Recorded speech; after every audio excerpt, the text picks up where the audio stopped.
Demak, bugun sizlar bilan o'tgan darsimizda va'da qilingani kabi, demak, 53-chi signallarni ko'rib chiqamiz va topik 1dagi o'quvchilar uchun aytib o'tilgani kabi guruhda berilgan mock testimizni birgalikda ko'rib, tahlil qilib olamiz.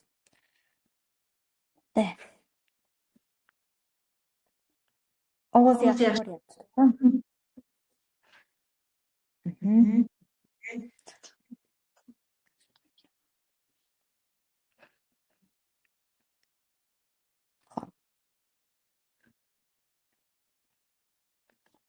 Demak, boshladik. Menimcha ko'pchilikka o'zimni tanishtirishimga hojat bo'lmasa kerak, lekin baribir ham tanishtirib o'tib ketaman.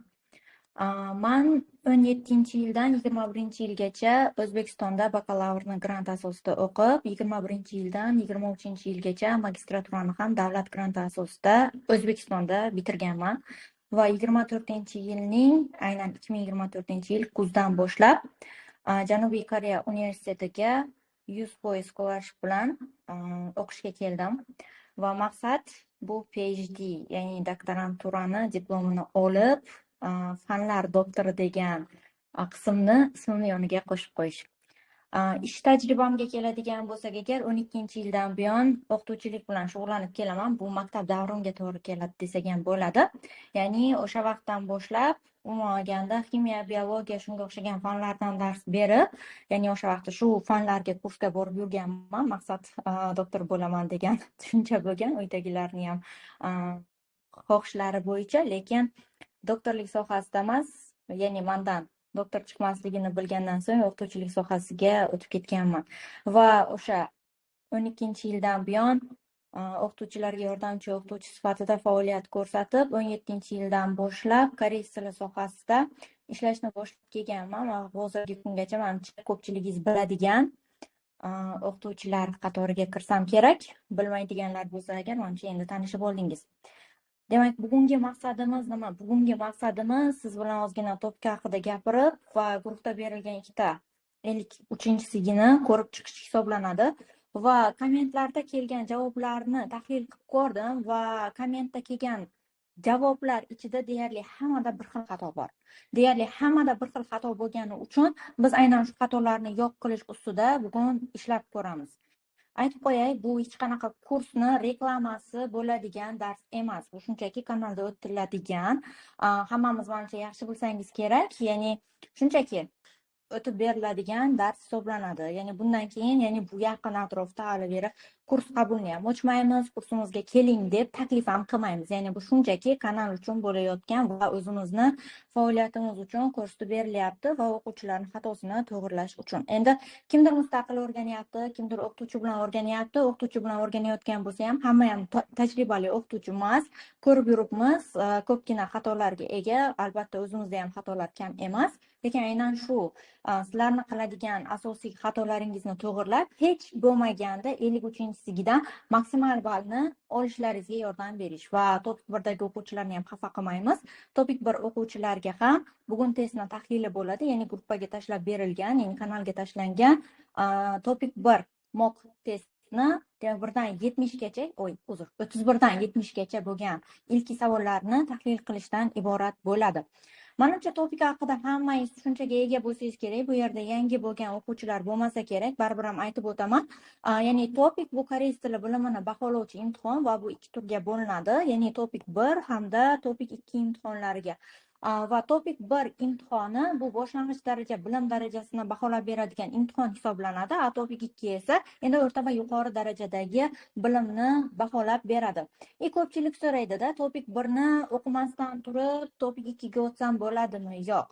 Topik 2dan siz bir martada kirishda natija olib chiqishni istasangiz agar, yaxshi maslahatim topik 1dagi bilim bazani mustahkam qiling va mustahkam bo'lgandan so'ng topik 2ga o'qisangiz agar, birinchi kirishingiz o'zidayoq natija olib chiqasiz. Agar yo'q, men chala bilmayman, mayli 140-150 ball bilan topik 1dan natija olganman, imandalishni davom ettirmoqchiman desangiz agar, bunda sizni natijangizga o'qituvchi javobgar emas.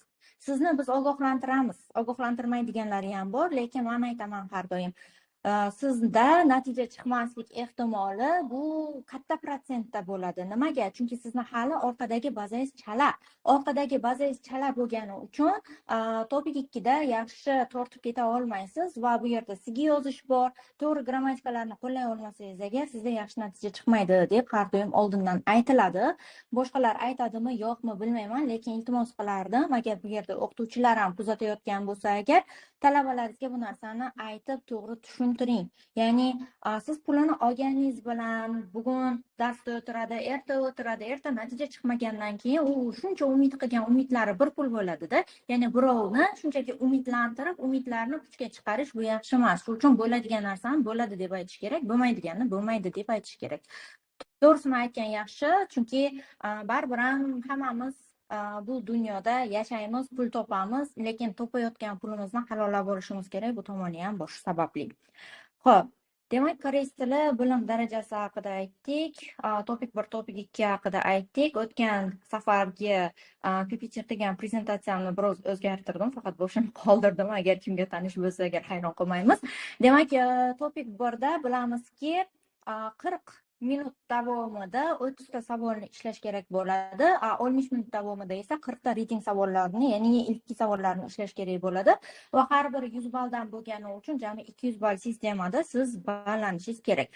Topik 2da esa, demak, yozuv holati, ya'ni sigidan 50 minut vaqt ichida atigi 4 ta savolga javob yozishingiz kerak bo'ladi va bu ham jami 100 ballni tashkil etar ekan. Titki savollari hamda ilk savollari jami 50 tadan, lekin titki savollar 60 minut davom etadi. Ilk savollar esa 70 minut. 70 minut vaqt ichida 50 ta savolni ishlash bu juda ham qiyin masala. O'zingiz ham yaxshi bilasiz, ya'ni mana 70 ni 50 ga bo'lib qo'yadigan bo'lsangiz ham, ya'ni har bitta savolga aytaylik 1-2 mi shunaqa minutdan tushadi, lekin har misol uchun 1 minut 20 sekunddan deb hisoblaydigan taqdiringizda ham orqadagi uzun tekstlarga umuman vaqtingiz yetmaydi. Bu uchun nima qilishimiz kerak? Tezroq o'qishimiz kerak bo'ladi, aniqroq holatda ishlashimiz kerak bo'ladi va bu narsa aynan topik birchilarga ham tegishli. Ya'ni sizda 60 minut vaqt berilgan bo'lsa, yo'q, siz 60 minutda emas, imkon qadar 55 minut ichida bajarib bo'ladigan darajaga yetib borishingiz kerak. Topik 2dagilar ham xuddi shunday, imkon qadar 65 minut ichida savollarni bajarishga harakat qilishingiz kerak. Imtihon yaqin bo'lgani uchun ozgina men sizlarga yana tushuncha beraman. Ya'ni tabanchiga belgilayotgan vaqtingizda ekzamen vaqti baravar holatda belgilashingiz kerak. Savolni ishladingizmi, tabanchiga to'g'ridan-to'g'ri belgilab ketmasangiz agar vaqtdan yutqazasiz. Men oxirga kelganda belgilayman deb vaqtga e'tibor qilmasdan, oxirida bo'ldi, tamom degan vaqti varog'i bo'sh holatda terib ketilgan o'quvchilar ham bor. Shuning uchun ehtiyot bo'lamiz va imtihon vaqtida imkon qadar tabanchi bilan, demak, o'sha nimani savollarni bajarayotganda o'sha tabanchiga tez belgilab ketishingiz kerak bo'ladi. Orqa qism markerlik ruchka bo'ladi, u tezroq belgilaydi. Sababli unchalik ham belgilashda problema bo'lmaydi. IBT topik menimcha hamma bilsa kerak, baholash sistemasi 2025-yilning boshidan boshlab o'zgardi. Ya'ni avval 30 ta savol topik 1dan berib qo'ygan bo'lsa, hozirda 26 ta savol beryapti. Ilkidan 30 ta bo'lsa agar yana 26 ta holatga, ya'ni titki bilan bir xil holatda kelib qolgan. Lekin vaqt sistemasiga e'tibor qiling, qisqarib qolyapti. Ya'ni titki avval 40 minutda ishlangan bo'lsa, hozirgi kunda 30 minutda ishlanishi kerak. Yana ilk savollar 45 minutda bo'lish kerak edi, endi esa 40 minutda ishlanishi kerakligi haqida aytib o'tishyapti. Topik 2da ham xuddi shunday o'zgarishlar mavjud. Ya'ni avval titki ilki 40 tadan savol bo'lsa agar, hozirgi kunda 30 ta savolga o'zgartirilgan va sigi savollar 3 ta edi, 3 taligicha qolgan, ya'ni 52-sigi mavjud emas. 51, 53, 54-sigini yozib chiqasiz. Xo'p, vaqt sistemasi ham o'zgargan. Ko'rib turganingizdek, 45 minut emas, 35 minut, 55 minut emas, 40 minutga o'zgarib qolyapti. Lekin sizga yozish uchun ajratilgan vaqtga o'zgartirish kiritilmagan ekan. Bu juda ham yaxshi. Ya'ni kompyuterda yozish bilasiz, biroz ko'proq vaqtlarni oladi. Shu sababli ham sizga yozish uchun, demak, vaqtga o'zgartirish kiritmaganliklari ham bir tarafdan yaxshi. Lekin ball sistemasida o'zgarish mavjud ekan. Ya'ni bir daraja uchun 132 balldan boshlangan bo'lsa, endi 121 balldan boshlab siz birinchi darajani olsangiz bo'lar ekan. Lekin topik 2 darajani olishingiz uchun esa 208 emas, endi bu safar 236 balldan boshlab ballanadi deyapti va PBT topikka qaraganda buni ballanish sistemasi 2x desak bo'ladi. Ya'ni bilasizki, u yerda 200 ga 300 ball bo'lsa agar, bunda esa 400 ga 600 holatda turibdi. Shu sababli va ball hisobida ham farqi bor. Topik 3 uchun 204 edi, lekin 191 ga tushirib qo'yilgan. Bu juda ham yaxshi. 4 daraja uchun 262 bo'lgan, lekin 291 ga ko'tarib qo'yishgan ekan. 5-darajani boshlanish qismi 331 ball bo'lgan, lekin 361 ga ko'tarib qo'yishgan. Bu degani sal endi ballni ko'proq olmasangiz 5-darajaga yetish qiyin. 6 ham xuddi shunday, ya'ni 412 balldan boshlanish qismi 431 ballga o'zgartirish kiritib qo'yishgan ekan va mana shu ballar bilan ozgina farqli bo'lib kelyapti. IBT topik bilan PBT topikni kuchi bir xil, ya'ni siz IBT ga topshirasizmi, PBT ga topshirasizmi, bir xil kuchga ega bo'lgan sertifikatni olasiz. Avvallari, ya'ni bu IBT topik chiqqan vaqtida ko'pchilik universitetlar qabul qilishi qiyin bo'lib ketgan edi va shu sababli ham nima deydi?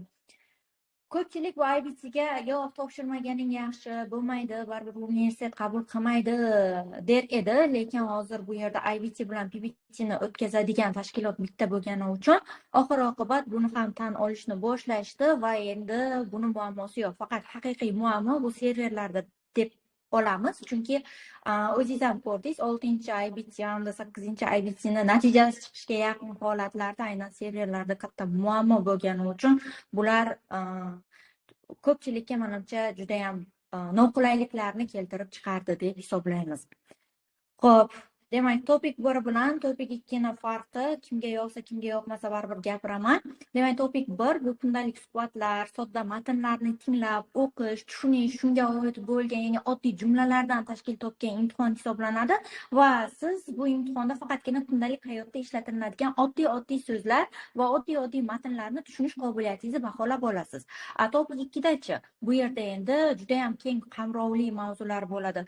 Siyosat, iqtisod bo'lishi mumkin, meditsina, hattoki biologiya, ximiya, tarix, misol uchun madaniyat va hokazo. Ya'ni ko'p qamrovli bo'ladi va har bitta etapga qarab bu demak darajalarda farq qilib kelinadi. Bilamiz, 5-6 daraja bu akademik holat, ya'ni akademik so'zlardan tashkil topgan matnlarni tushunish qobiliyatini o'lchab beradi. Shu uchun ham C1, C2 ko'rinishda demak belgilab olishar edi.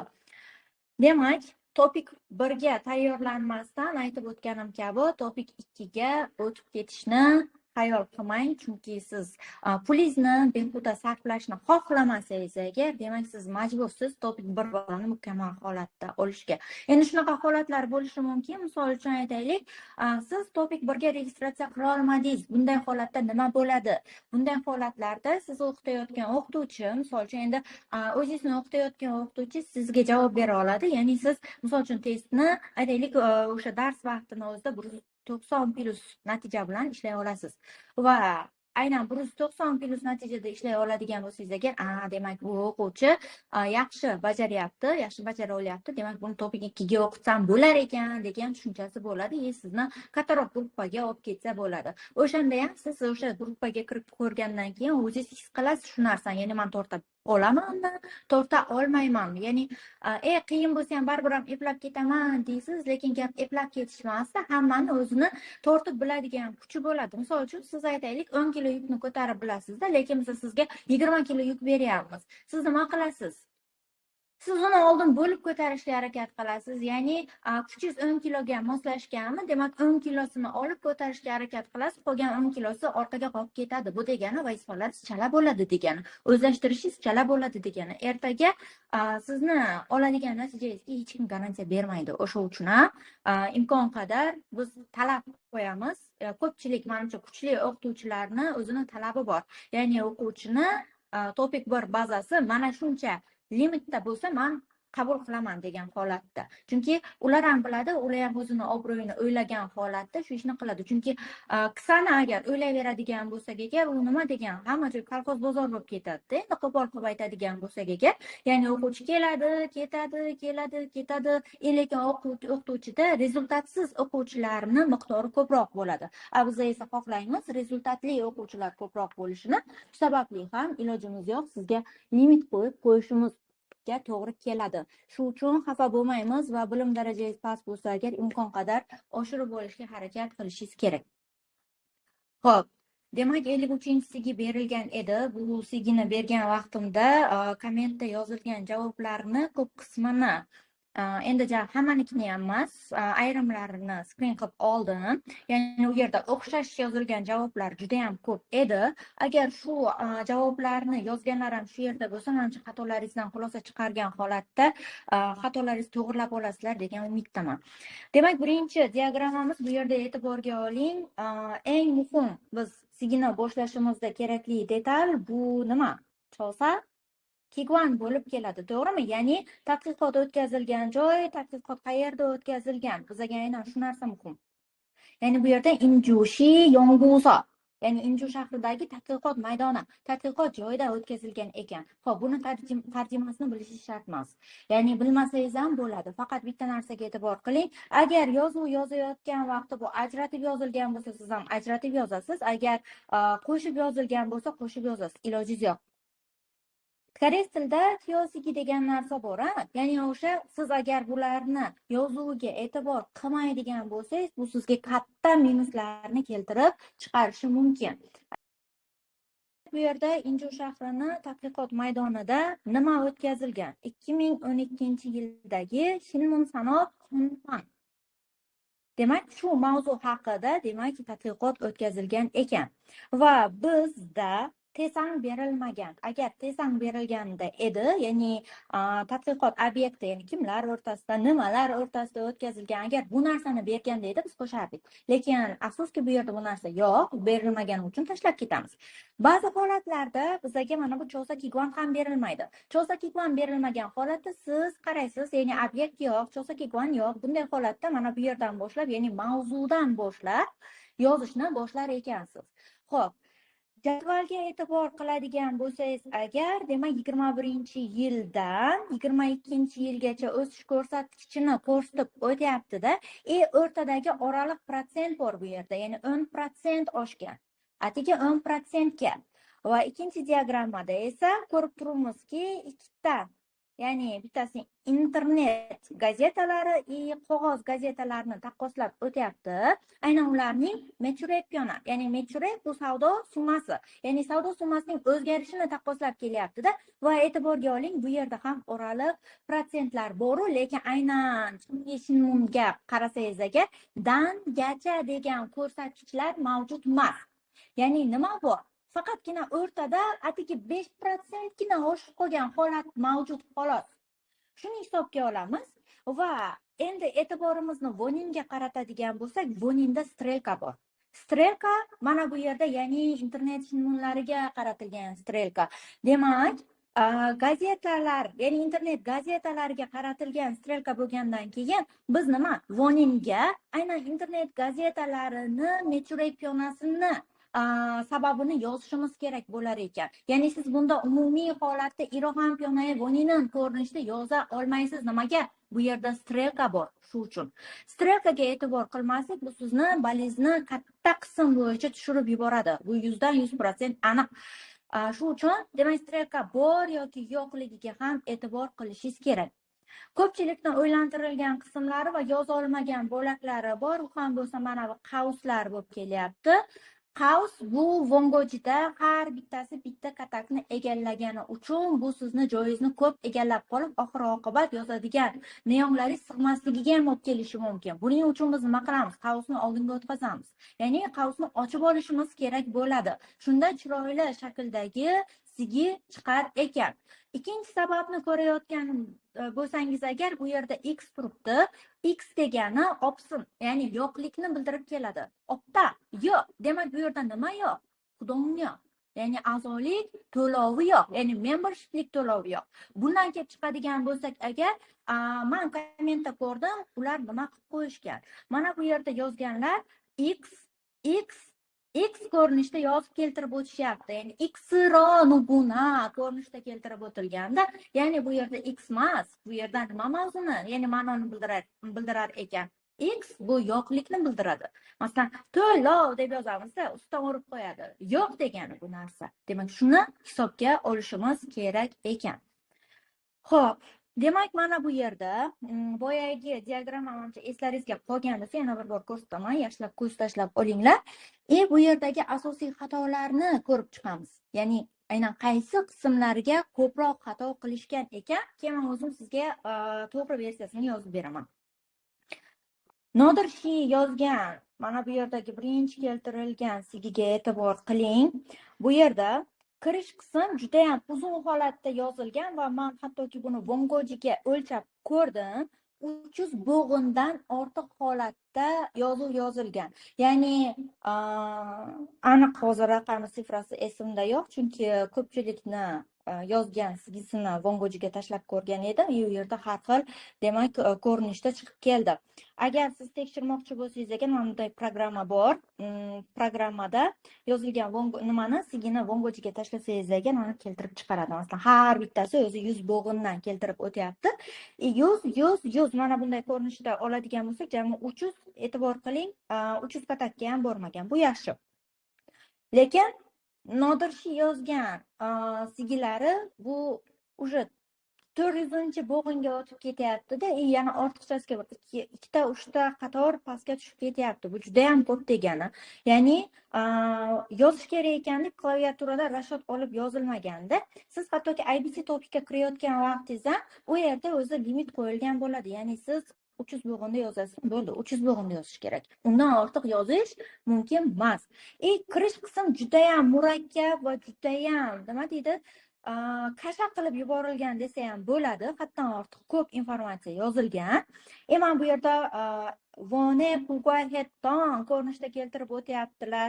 Yana prosenti ro deyaptilar. O'rtaga kelgan protsentni biz ro bilan olishga umuman haqqimiz yo'q deb boya aytib o'tganim kabi, demak bu yerda ro bilan kelingan qism umuman xato ekan. Sizlarga menimcha sariq bilan yaxshiroq ko'rinsa kerak.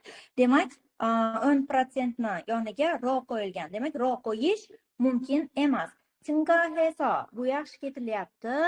Keyingisida, demak, 2022-yilda iri ro'zoning ko'rinishda keltirib o'tyaptilar, yetib kelgani uchun. Xo'p, bunaqa yetib keldi degan ifodalarni biz qayerga qo'yamiz? Qanchadir miqdordan qanchadir miqdorga yetdi desak agar, orqasidan tashlasak bo'ladi. Lekin siz hozir boshdan tashlab, keyin undan keyin todaran g'osro natanatta ko'rinishda kelyapsiz. O'zi yerida bilan todaradani ma'nosi bitta.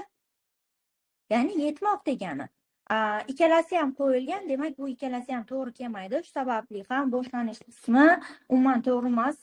Agar bu ko'rinishda yozadigan bo'lsangiz, agar katta ballni yo'qotishingiz tayinli, shu sababli ehtiyot bo'lamiz. Xo'p, keyingisida bu yerga e'tibor qiling, yana oraliq protsentga, demak, prosenti ro ko'rinishda keltirib o'tilgan va o'rtadagi protsentni birinchi keltirib, undan keyin esa qanchadan qanchaga oshayotganini keyin keltirib o'tishyapti. Bu bunday yozilmaydi. Sizga kim o'rgatgan, o'zingiz o'rganganmisiz, bilmadim, lekin xato ko'rinishda yozilgan. Bir xil struktura qayta ishlatyapsiz. Ya'ni yana qayta to'daretta. Bitta narsani unutmang, ya'ni 53-sigini yozayotganda nafaqat 53, hattoki 54-sigini o'zini yozish foydasi bor-da. Ya'ni u yerda siz baholashyaptimi? Siz qayta bir xil ifodani takroriy holatda takrorlamayapsizmi, yo'qmi? Mana bu tomonga ham e'tibor beradi. Xilma-xillik bormi, yo'qmi? Chunki sizni berayotgan xilma-xilliklaringiz sizni lug'at bazangizni tekshirtirishga yordam beradi. Lekin xilma-xillik holatda ishlatishim kerak ekan deb o'sish pasayishga oid bo'lgan so'zlarni istagan joyda to'g'ri kelgan joyga ishlatib keta olmaysiz. Ya'ni, misol uchun aytaylik, ko'tarilmoq deymiz, ya'ni masalan temperaturani ko'tarilish holatida onda bo'ladigan bo'lsa, misol uchun allaqada ko'rinishda olishimiz mumkin, lekin nerida tushib ketmoq. kamsoada, chingada ko'rinishda ham bo'lsangiz bo'ladi, lekin o'zini so'zi o'sha o'rida, ullaqada, nerida, neryoqada, misol uchun mana shunaqa ko'rinishlarda kelishi kerak. Lekin o'quvchilar xohlagan joyda xohlagan yozuvini kiritib ketaveradi. Misol uchun manajidan ham ishlatib ketishi mumkin. Gradus bilan manajida bu ko'paymoq, masalan, odamlarning soni, biron narsaning soni ko'paymoq holatida bo'lsangiz agar, juda ham kontekstga chiroyliroq tushadi. O'sha uchun bu tomonlarga ham e'tiborli bo'lishingiz kerak.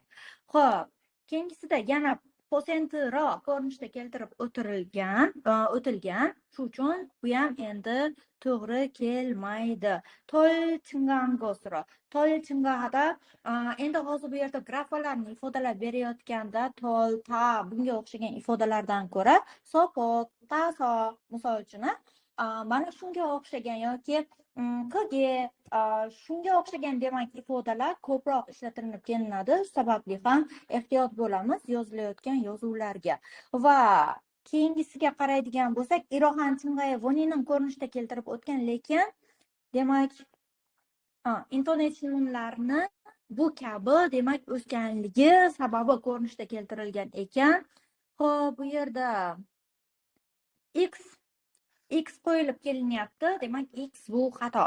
X ning ma'nosi ya'ni yo'q degan ma'noni bildirib keladi. Kudongni opsimiro deb yozsangiz agar to'g'ri keladi. 2 marta ham ine ko'rinishda keltirib o'tyapsiz. Demak, o'rniga boshqa kontekst qo'llaganingiz juda ham yaxshiroq bo'lar edi. Bu yerda ham xuddi shunday ko'rinishda kelyapti. Shu sababli demak xilma-xillik deyarli yo'q desak ham bo'ladi. Bu yozgansiz to'g'risi 20 dan ortiq ball ololmaydi. O'sa agar bir 15 mi, 16 mi shunday holatda baholanishi mumkin, lekin xatolari haddan tashqari ko'p. Ikkinchi yozilgansiga holatiga e'tiborli bo'lasizlar. Bu yerda demak, Chosahan Kyolgwa deb boshlangan hamda Mechuregen to'g'ri kirish bo'lyapti. Xo'p, shunchadan mana shunchaga 10%. Xo'p, siz aytyapsiz, mana bunchadan bunchaga oshyapti. Bu nuqtadan bu nuqtaga ro ko'rinishda kelish kerak-da. O'rtada o'sgan protsent bu oraliq protsentga ro qo'shilmaydi. Siz aytyapsizki 10% ga yetdi, ya'ni 10% ga oshganligi bilan ifodalanyapti. Yo'q, bu yerda 10% ga oshganligi bilan emas, 10% gina oshgan. Ya'ni qayerda, qancha oshgan edi? Sachon, sachon, ochon, eshib wonro. Mana shu ko'rinishda olamiz. Ya'ni bu yerda oshgan ko'rsatkich mana bu summa. 10% bu shunchaki 10% darajani ko'rsatyapti. 10% darajagina oshgan. Demak, bunday holatlarda biz roni qo'yishga umuman haqli emasmiz. Xo'p, roni o'rniga nima qo'yamiz? Roni o'rniga ina yoki iga grammatikasini qo'shishimiz mumkin yoki hech narsa qo'shmang. Hech narsa qo'shmasangiz ham xato bo'lmaydi. Shunchaki 10% chingan gosini natanatta deb yozsangiz ham to'g'ri bo'ladi. Hozir birinchi kirishda mana shu joyda rodan bitta ball minusga ketdingiz.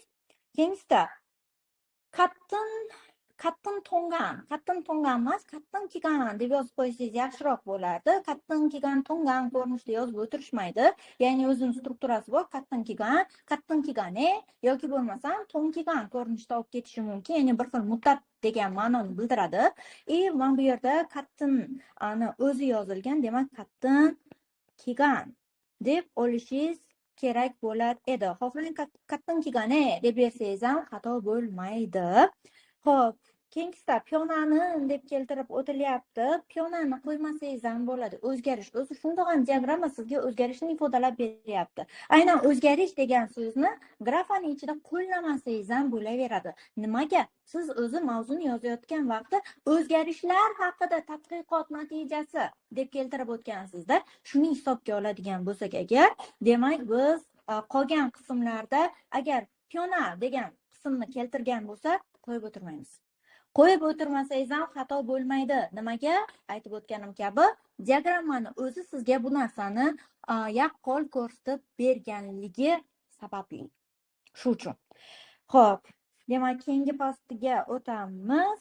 Bu yerda ham shu yildan mana shu yilga shunchaga, demak yana roni qo'yaptilar, demak to'g'ri kelmaydi ligi bilan tadqiqot qilindi. Mana 5%lik o'sish holati, ya'ni chungi cheklarniki qayerga ketdi?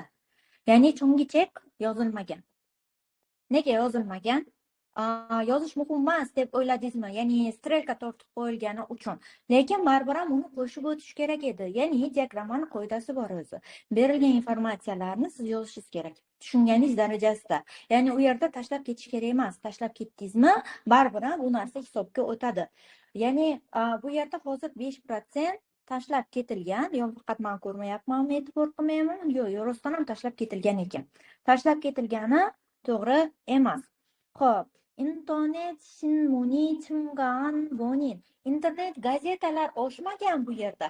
Internet gazetalarning savdosi oshgan. Shu uchun, demak, internet gazetalari savdosining oshganligi sababi deb keltirilganda edi. Bu yana ham yaxshiroq bo'lardi. Sizni ballingizni o'sha yuqori holatda olishga yordam berar edi. Demak, qo'shib yozilishga harakat qilingan ekan. Kigi pogmi faktero. Okey. Shu yerda xato. Pogmi faktero. Yorobun. Ikkita otni o'rtasiga iga grammatikasi qo'shilmaydi. Ikkita otni o'rtasiga faqatgina ning degan grammatika qo'shilishi mumkin. Siz agar bu grammatikalarni bilib bilmasdan xohlaganingizda ishlatib ketadigan bo'lsangiz ham, bu sizni ballingizni tushirib yuborishga sababchi bo'ladi. Ikkita otni o'rtasiga iga kelmaydi. Iga qachon kelishi mumkin? Qachon keladi iga? Yozinglarchi kommentda. Kommentga yozamiz. Iga grammatikalar asosan qachon ishlatilinadi? Ishlatilinish sababini yozamiz.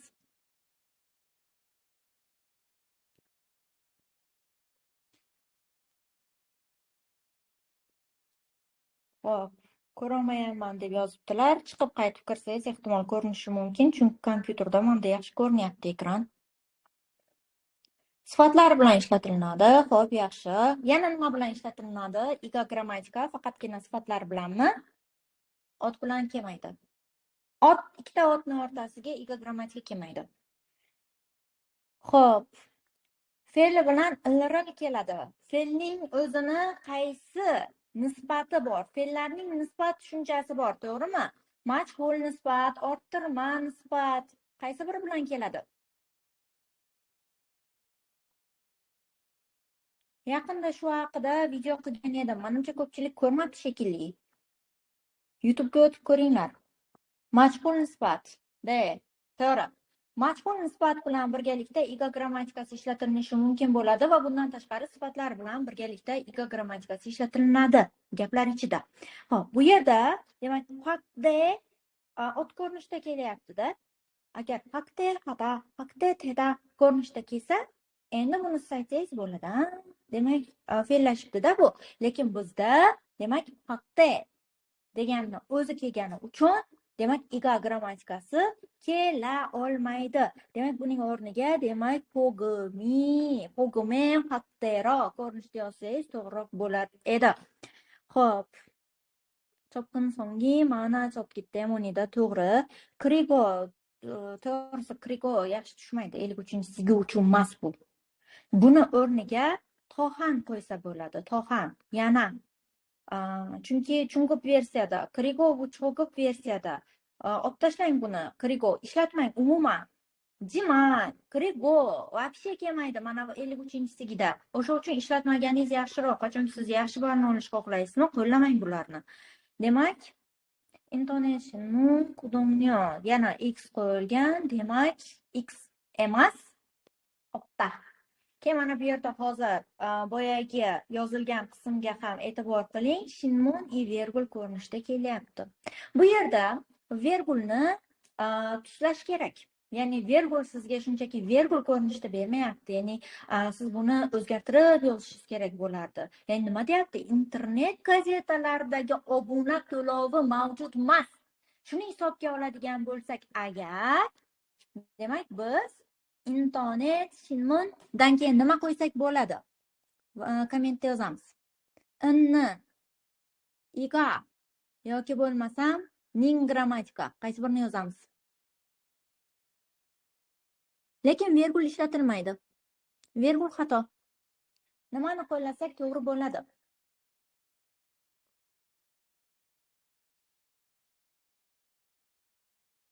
Kommentda yozamiz.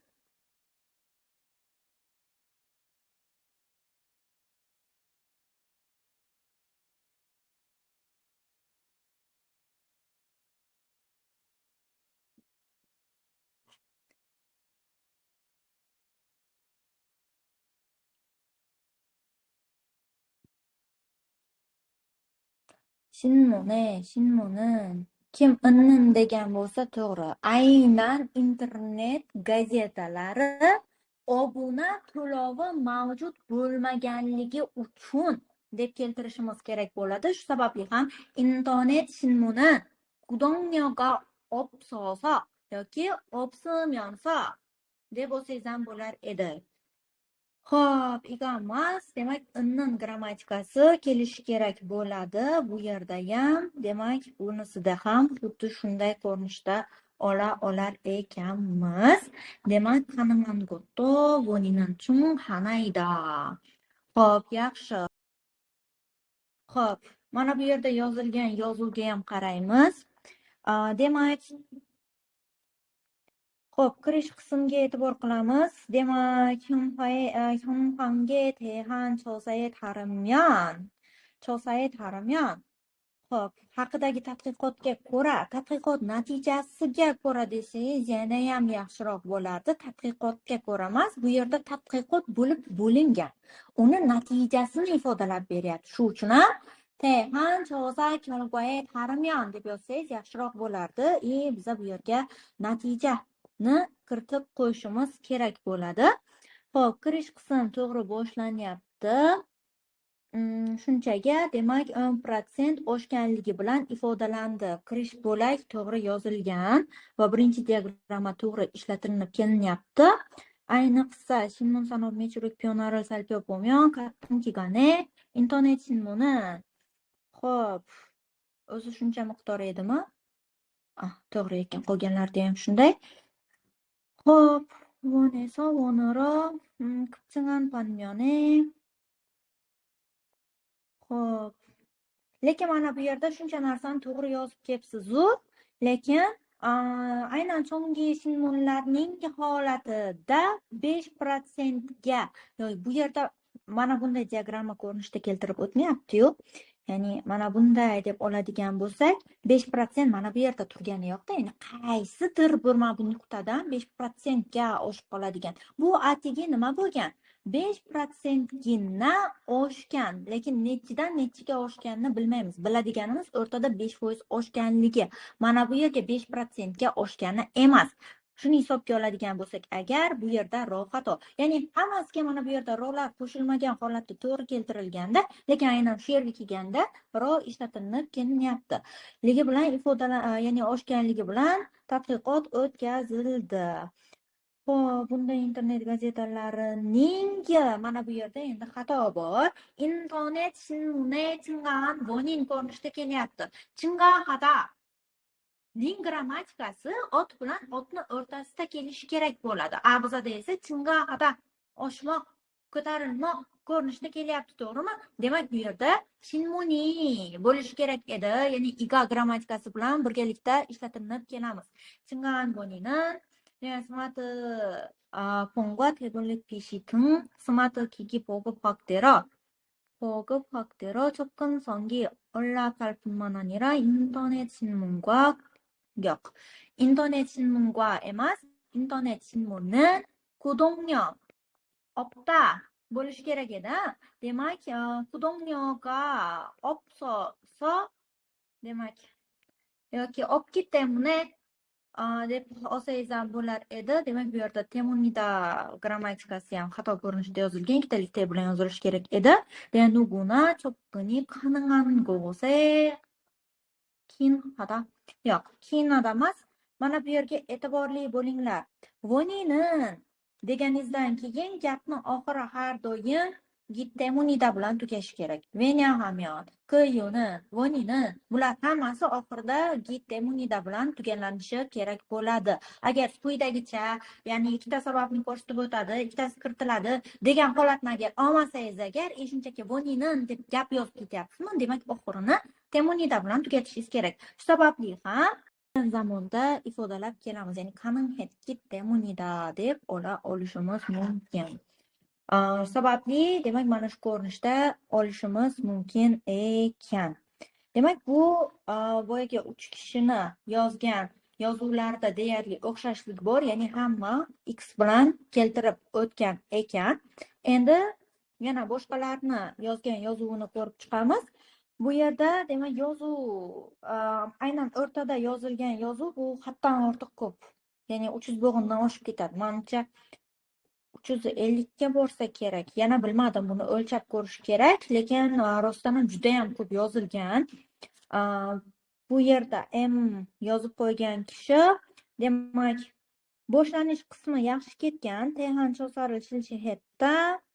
등였던 신문산업 전체 매출액은 10% 증가하고 deb yozilyapti. E'tiborga oling. 증가하고 bo'lmaydi. 증가해서 bo'lib keladi. Nimaga? Siz 10% oshgani uchun natijada mana shuncha vonga yetib qoldi deb kiritishingiz kerakda. Shu sababli ham demak bu yerda go emas. Har doim oso keladi. Esingizdan chiqarmang. 10% 증가해서 ting misol uchun ro 증가했다. Xo'p, lekin mana bu oxiri xato tugallangan. Chunki 10% ga oshib 22-yilda mana shuncha vonga yetdi deyishingiz kerak bo'lar edi. Chunki oshib shunchaga yetib keladi. Siz esa shunchaki oshib mana bunchaga oshdi deb keltiryapsiz. Ya'ni tarjima qiladigan bo'lsangiz agar gapingiz bir-biriga qovushmayapti.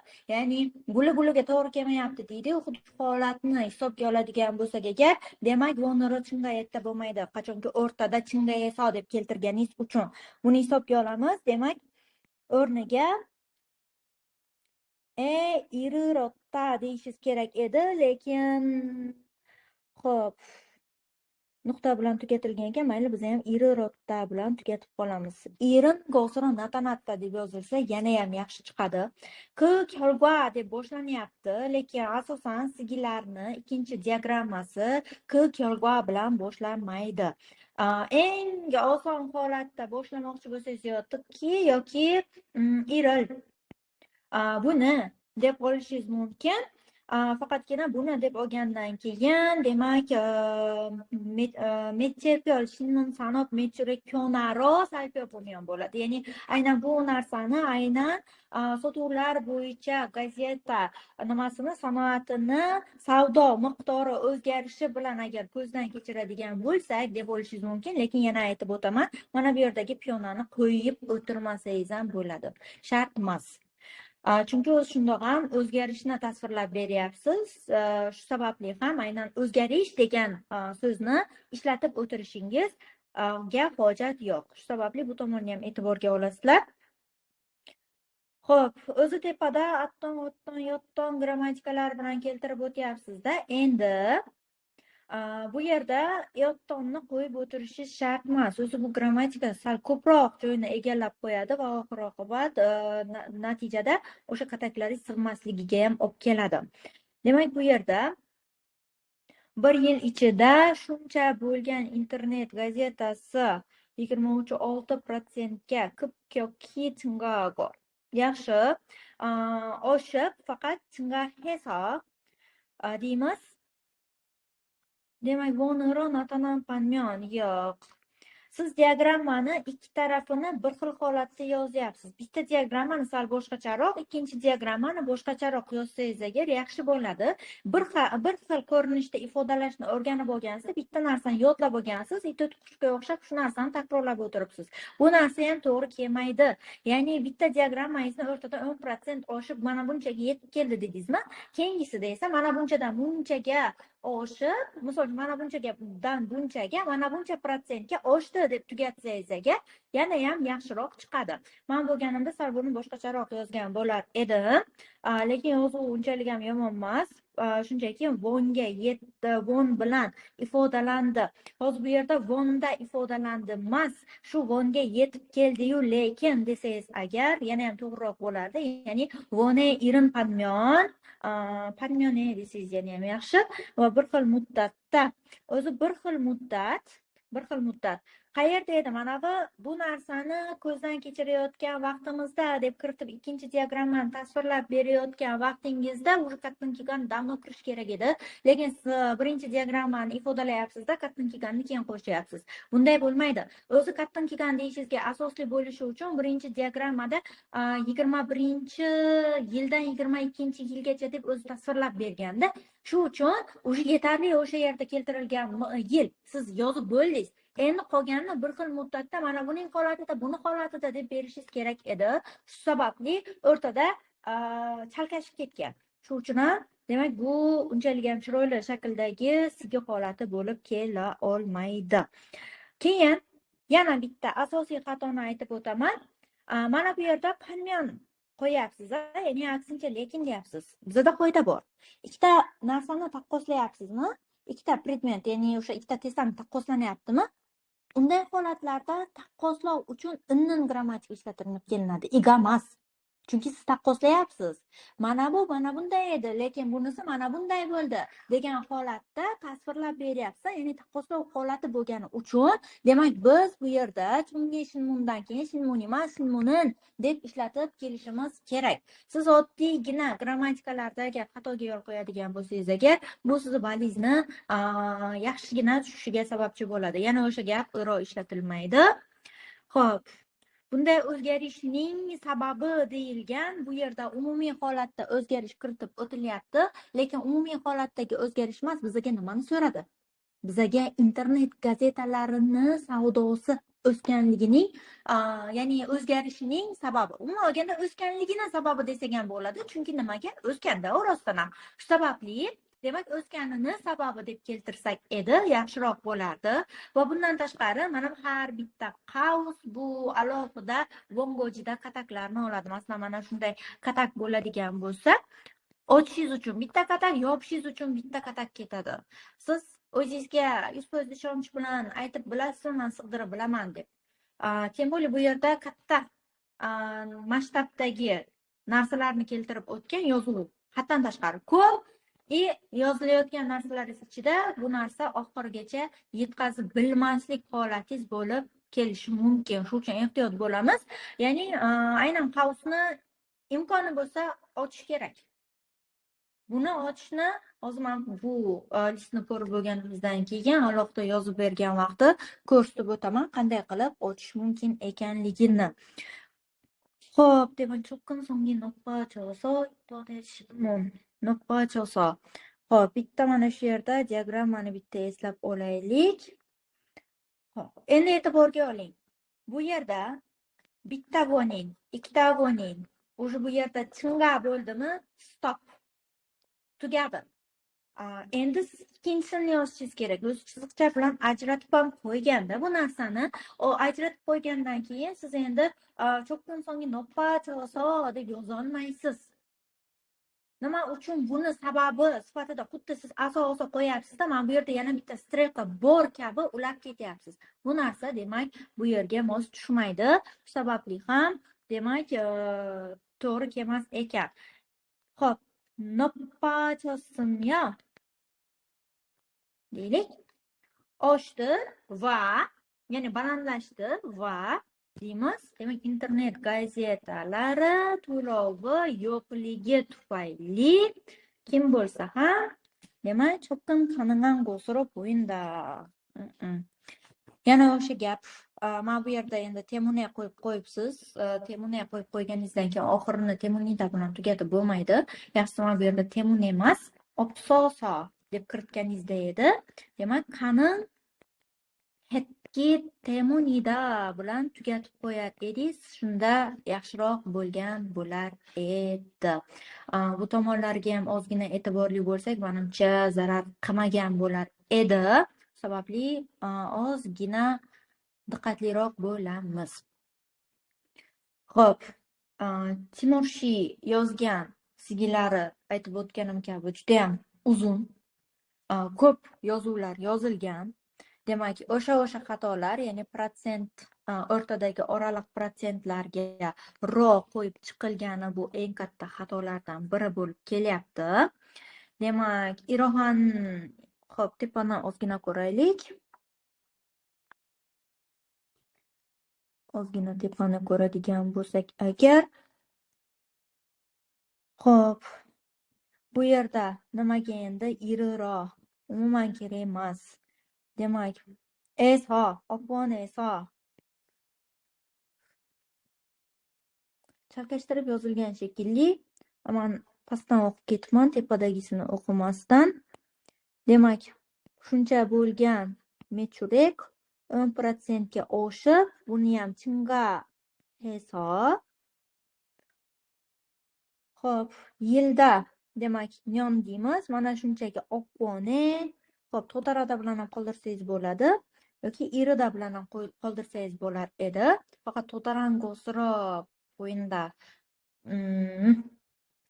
iringosroq, to'tarangosroq o'yinda xo'p bo'ladi. Natanatta bilan keltirsangiz yaxshiroq bo'lardi, chunki bu yerda cho'sa kyolgwa deb uzmasdan yozyapsiz. Uzmasdan yozganingiz uchun oxiri natanatta bilan tugagani yaxshiroq. Chunki 52-sigini shablonlarni agar o'qib ko'rib chiqqan bo'lsalaringiz, agar aynan o'sha 52-sigini shablonida u yerda yozilgan cho'sa han kyolgwa bo'ldimi, gapning oxiri mingosro natanatta bilan tugash kerak. Tamom. Demak, bu yerda natanatta bilan tugatganingiz yaxshiroq bo'lar edi. Keyingi diagramma. Salpya pomyon qo'shib yozing. Mana bu o'tgan bir yilni tepaga qo'shsangiz yaxshi bo'lardi. Endi bu yerga qo'shishni keragi yo'q.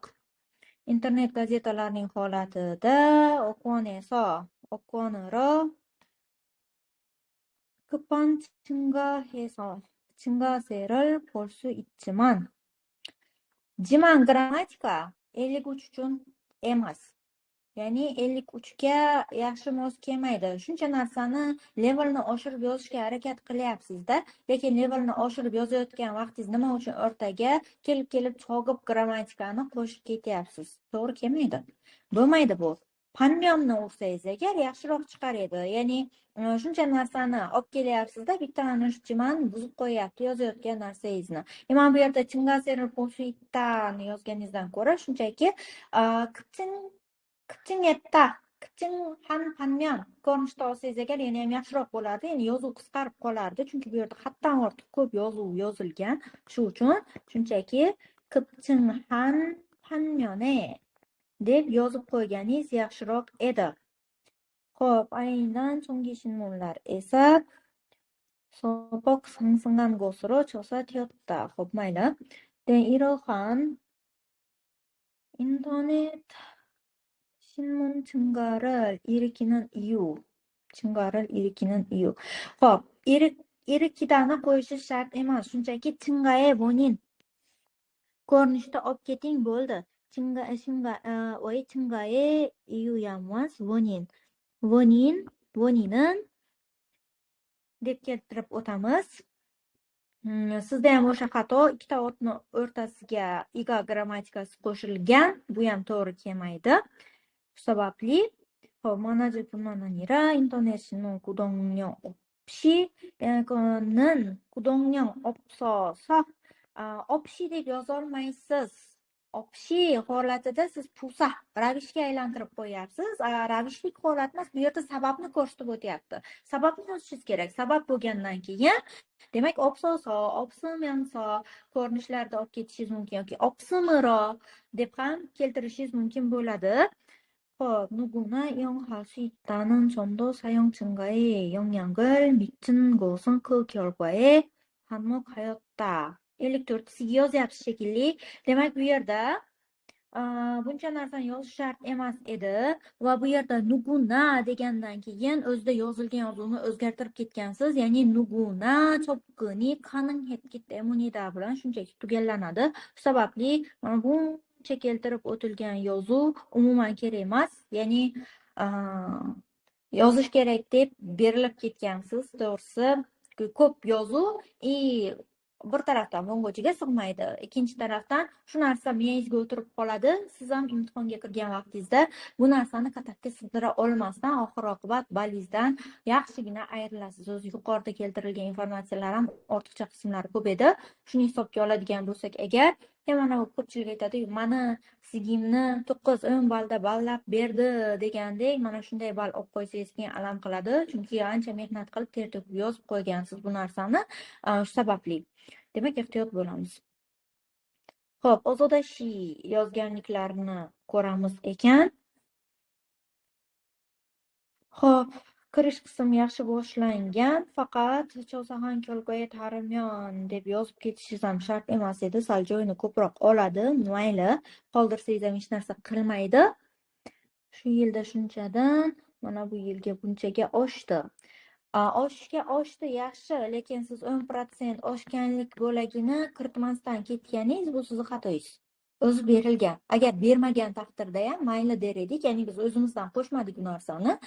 Berilgan narsani yozmasdan ketyapsiz. Yozmaganingiz bu sizdan ball ketishiga sababchi bo'ladi. Xo'p, keyingisida 같은 기간에 인터넷 신문이 xo'p, mana bu yerda umuman shart ham emas, 1 yil ichida. Xo'p, bu 1 yil ichidani yorug'im boshidagi birinchi matnga qo'ying. Hozir buni ko'ramiz. Xo'p, ro ishlatilmaydi dedik. Mana bu yerdagi rolar umuman xato. Samsung hetko go grammatikasini o'tgan zamon holatida ishlatilinishi bu ko'p holatlarda to'g'ri kelmaydi. Ya'ni asosan qoidasida aytib o'tgan zamon bilan ishlatmaysiz degan shaklni. Shu uchun nimaga ishlatmaydi? Chunki bu gapingiz ham o'tgan zamon, keyingi oxiri ham o'tgan zamon. Gapni ichida bitta o'tgan zamon bo'lsa yetarli. Shu uchun bu yerdagi go'ni emas, o'rniga myoni qo'yganingizda edi, yaxshiroq bo'lardi. Nopassimyo. 이런 인터넷 신문을 증강보인. Xo'p. Buni shunchaki nopatdaga ketibman. 상승했으며 한편 umuman bu yerga kerak emas. Birinchi diagramma uchun tikki deb yozib oldingiz. Tikki deb berganingizdan keyin shu bu yerda hanpion umuman kerak emas. Yoki tikki yoki hanpion, misol uchun mana shunday yoki iril, mana shunday ifodalarni qo'yishingiz mumkin edi, lekin bu yerda o'rtaga umuman aloqasiz holatda keltirib o'tilyapti. Keyin mana bu yerda ikkita narsa taqqoslov holati bo'lgani uchun, yaxshi bunda ham go emas. Shunchaki Samsung panmyone deb keltirib o'tsangiz yaxshiroq bo'ladi. Oshdi-yu, lekin bu narsa shunchaga, demak, biroz baland bo'ldi. Chogimni o'rniga sopoq ishlatganingiz yaxshiroq, chunki chogim chogib versiyada keladi shu uchun. Keyingisi iroq internet 신문을 bilan chingada kelmaydi.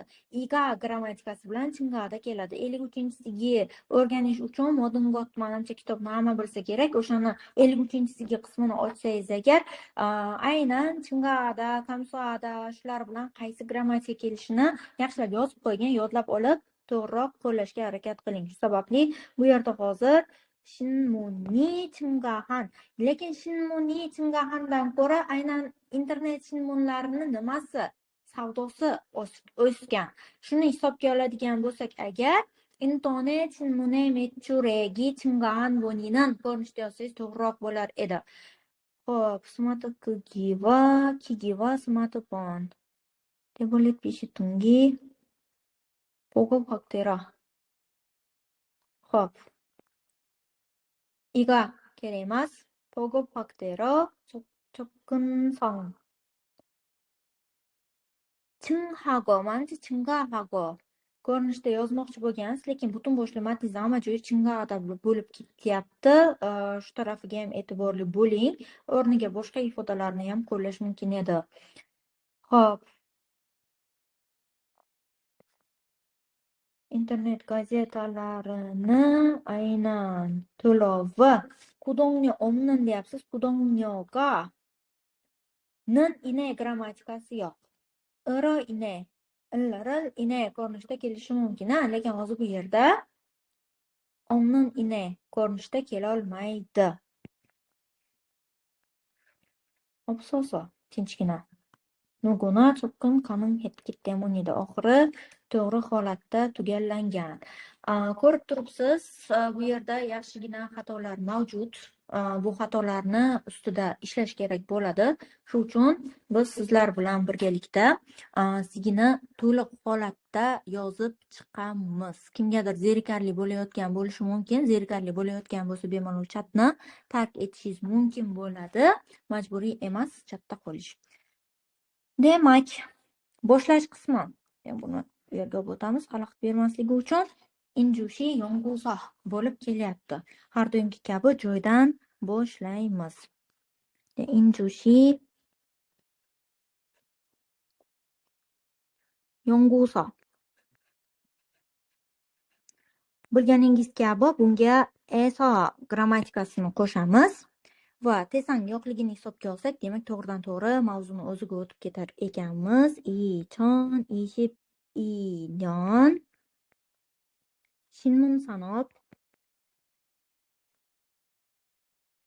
Shinmun sanob. Yonfang. Yonfang. Tehe.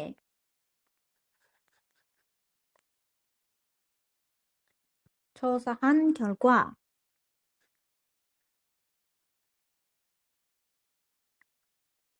tehe bo'lgandan keyin siz bundan so'ng fe'l ishlatasiz. Agar tehan ishlatadigan bo'lsangiz, agar ot kelishi kerak bo'ladi. Bu tomon sizni grammatik minusga yetaklashi mumkin. Sababli ehtiyot bo'lamiz. Demak, bu haqida o'tkazilgan tadqiqot natijasi dedik. Endi bunday olib qaraydigan bo'lsak, agar e'tibor qiling, birinchi grafikni mavzusi boshqa xil ekan. Agar mavzu bir xil bo'lsa, 2 marta yozish shart emas.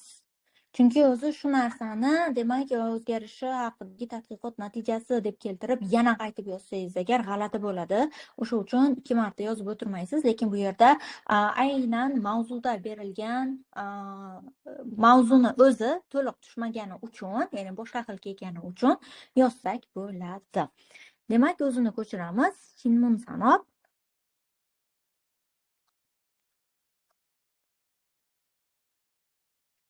신문 산업 전체 매출액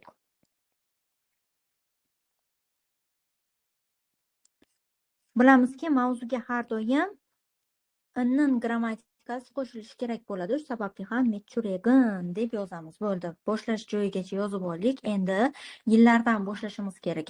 Ya'ni 2021-yildan boshlab deb keltirib o'tamiz. Demak, 2021년 4초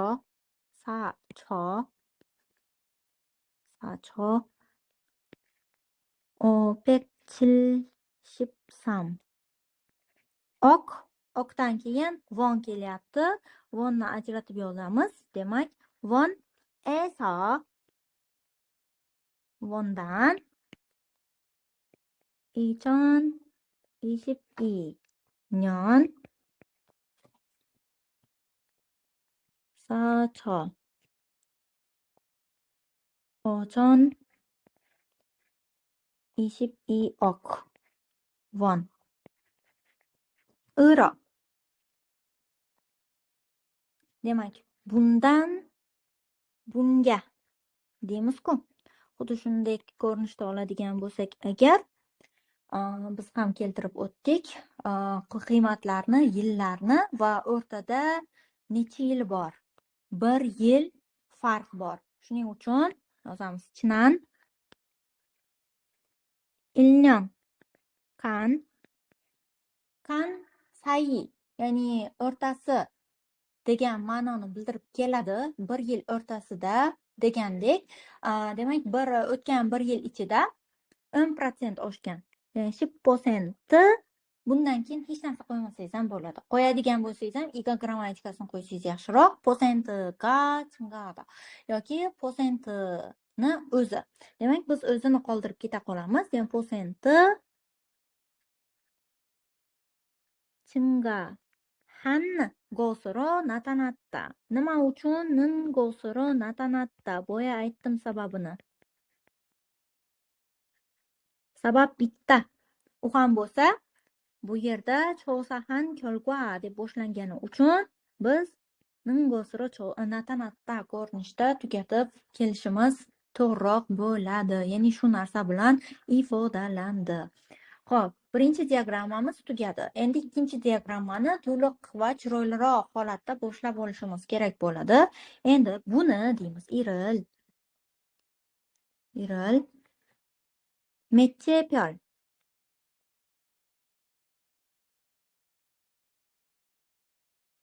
매체별.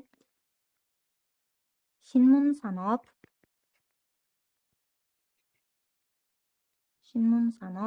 매출액. 으로 살펴보면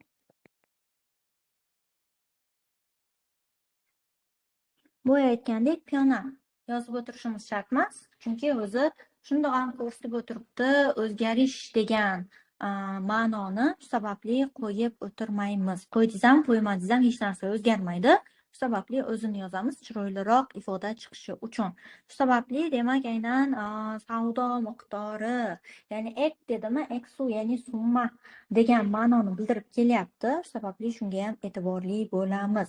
Demak, bu yerda metsepiol, metse degani oav bo'lib kelardi, piol esa bo'yicha, ya'ni ommaviy axborot vositalari bo'yicha deydi, aynan o'sha gazeta sanoati savdosi o'zgarishi, ya'ni savdosi o'zgarishini ko'zdan kechiradigan bo'lsak, endi e'tiborga oling, bizaga strelka aynan internet shinmunlardan tortilgani uchun biz internet shinmunni oxirida yozamiz.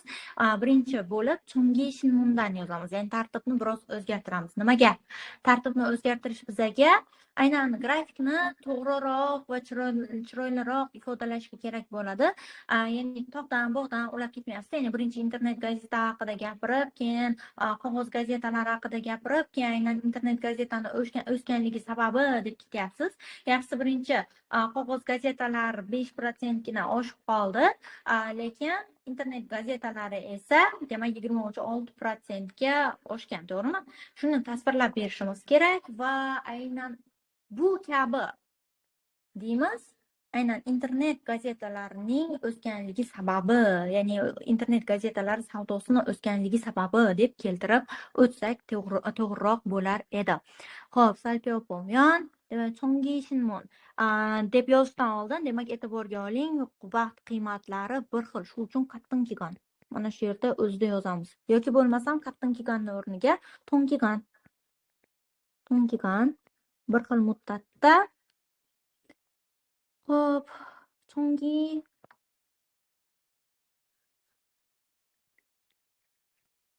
shinmun의 경고 desak bo'ladi, misol uchun, ya'ni qog'oz gazetalarning holatida demak 5% o'sgan, lekin 5%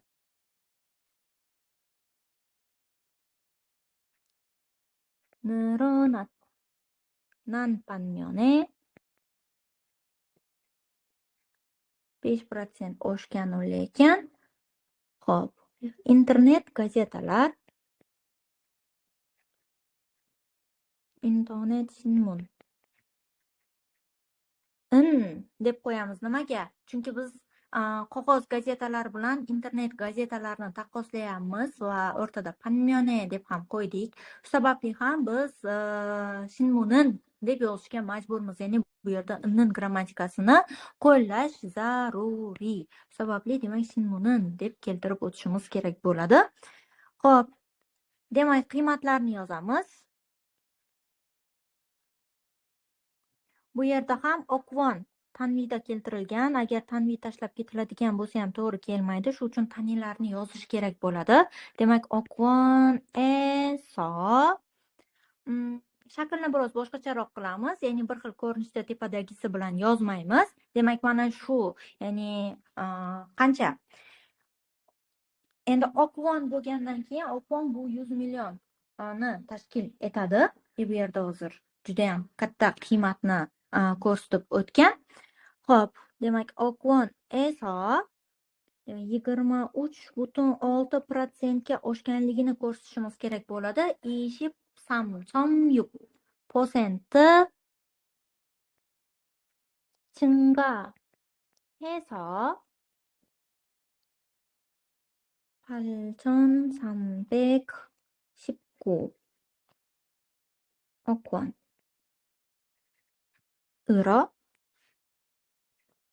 원으로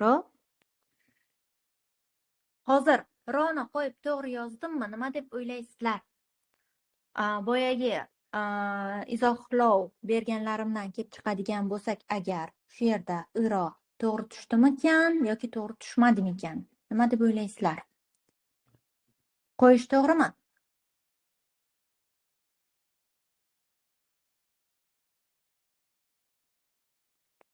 Demak, bu to'g'ri emas. Nega? Chunki men уже o'sganligini keltirib o'tdim. Shu sababli endi bunga 7 deymiz. Demak, buni 이른 곳으로 조사되었다. Ya'ni yetganligi bilan, ya'ni shuncha bonga yetganligi bilan demak ifodalandi deb keltirishimiz kerak. Endi biz vonin, ya'ni sababni yozishimiz kerak bo'ladi bu yerda. Demak, sabab qanday yoziladi? İçaram yoki irohan yoki irokki deb yozsangiz ham bo'ladi. 3 xil holatda bo'ladi. Ko'p holatlarda irokkini ishlatmaydi. İçaram, irohan ko'rinishda keladi, lekin irohan bo'lgandan keyin o'zidan keyin ot ko'rinishda kelishi kerak bo'ladi. Shu sababli demak, biz hozir ichoram bilan boshlay qolamiz. Ya'ni bu kabi ichoram nimaning strelka qayerga qaratildi? Internet shinmunlariga. Shu sababli 인터넷 신문 매출액이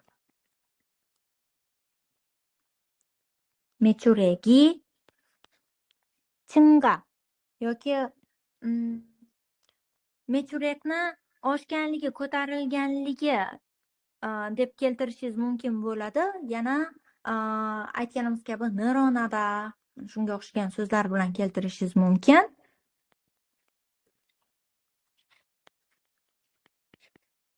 Xo'p, 증가한 원인은 endi katakka e'tibor qiling, katak kam qoldi. Bu yerda yozuv ko'p. Shu uchun qo'shib yozaman. Endi buni qavsni oldinga ochamiz dedik. Ya'ni qavsni tashlagan holatda oldin smartfon, tablet, PC, ting degan yozuvni oldinga ko'chiramiz. Smartfon, verbal, tablet, PC. Mana shunday ko'rinishda yozish to'g'rimi? Vongojida. Nima deb o'ylaysizlar? Kommentda yozamiz. P bilan S'ni bitta katakka yozganim to'g'rimi?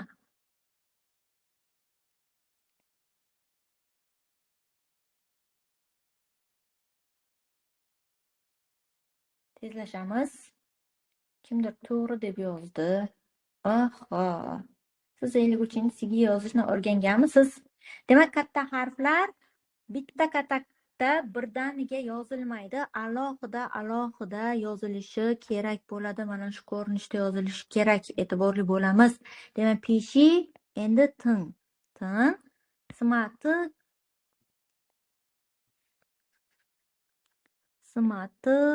kigi. Smati kigi pogib 확대 ko'rinishda keltirib o'tgan. Demak, pogibe o'zini agar ko'chirib yozadigan bo'lsak, agar pogibe 확대, chunki ikkalasi ham ot. O'sha uchun 확대. Bu yerda strelka sababni ko'rsatgani uchun 확대로 ko'rinishda olaman. 확대로 접근성. chopqin songi deymiz endi. Chopqin songi song bo'ldimi, bu xususiyat degan ma'noni bildiradi.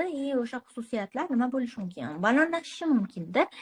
Bunday holatlarda aynan song ko'rdingizmi? Oxirida demak, nopajda degan so'zni ishlatsangiz bo'ladi. Demak, chopqin songi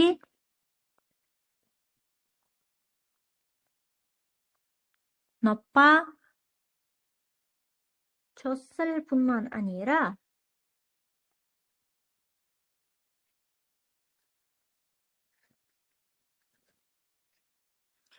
Demak, balandlashgandi va deymiz. Internet sinmun. Bu yerdagi demak virgul in ma'noni bildirib kelyapti. Demak, internet sinmun은 구독료. 구독료 deb o'qilmaydi, 여러분. 구독료 deb o'qilishi kerak. 구독료가 없다. Demak, optaga ham grammatika qo'shamiz. 없어서 누구나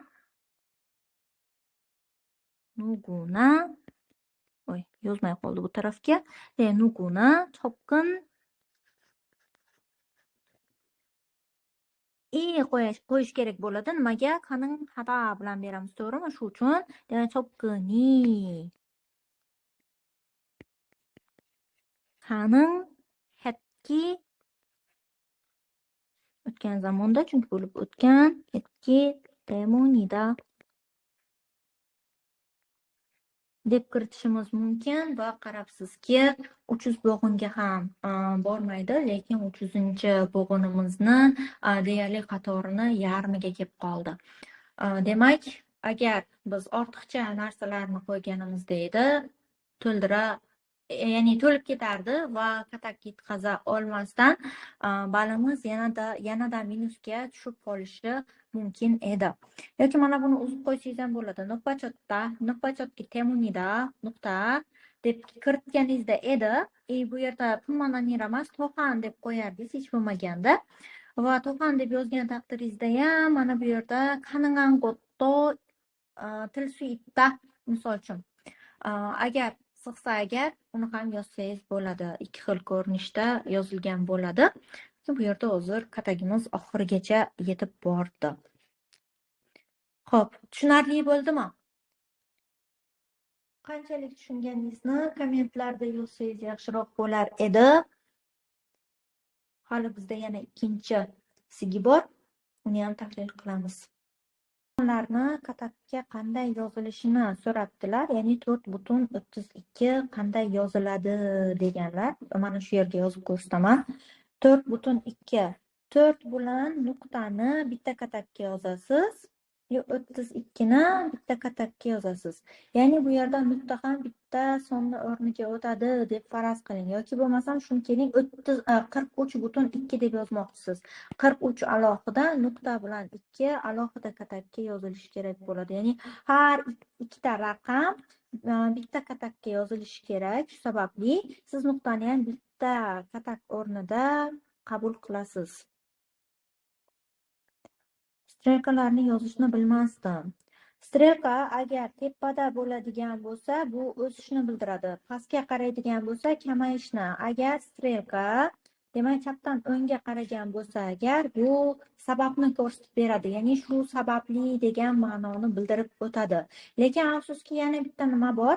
Mana bunday ko'rinishda yoki umuman yozuvni o'zini keltiradi-da. Mana bunday belgi qo'yilgan bo'ladi. Bu belgining ma'nosi nima? Kim biladi? Bu qanday belgi? Masalan, A, B deb qo'yaylik. Bu qanday belgi? Nima sababdan qo'yadi? Agar bu kelgan vaqtida nima deb ifodalash mumkin edi?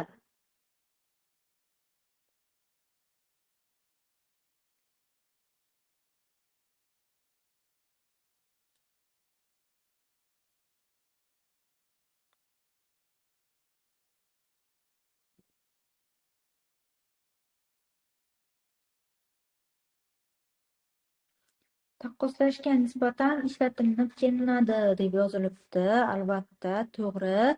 Demak, A'dan ko'ra B ko'proq ekanligini yoki kattaroq ekanligini, agar summalarga nisbatan kelsa A'ga qaraganda B qimmat ekanligini ko'rsatib beradi, to'g'rimi? Demak, shunga nisbatan ishlatilib kelinar ekan.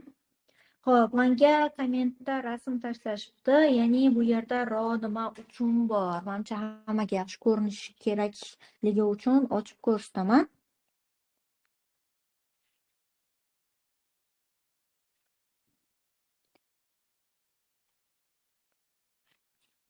Nima uchun bu yerda ro bor? Siz olib tashladingiz. Men aynan qayerdan olib tashlaganimni siz tushunmadingiz shekilli. Menimcha shuncha kishini sigisini tahlil qilib bergan vaqti, yozayotgan vaqti bu ro aynan qayerda turishi kerakligi haqida men alohida aytdim, lekin e'tibor qilmagansiz. Qaytib aytaman, e'tibor qildingiz, bu yana oxirgi martasi. Ya'ni dangacha degan struktura qachon ishlatamiz? Mana bu faraz qiling diagramma. Diagramma turibdi, to'g'rimi? Ya'ni aytaylik 10% dan 40% ga oshyapti. 40% ga oshishi uchun bu necha marta oshdi? Aytaylik 4 marta oshdi. Yoki 30% ga oshib 40% ga yetib keldi deylik. Biz esa Ironni qayerda qo'llaymiz? Mana bu yerdagi ko'rsatkich ko'rsatilgan joyda qo'llaymiz. Ya'ni 10% esos, 10% ro chingayetda. Lekin men olib tashlagan joy bu o'rtadagi protsent edi. O'rtada oraliq protsentni siz ko'rsatgan joyda umuman tasvirlab bermagan. E'tibor qiling, topib bilasizmi bu yerda o'rtada oraliq kelgan protsent tasvirlab berilgan joyni. Bu yerda faqat bitta narsa keltirilgan.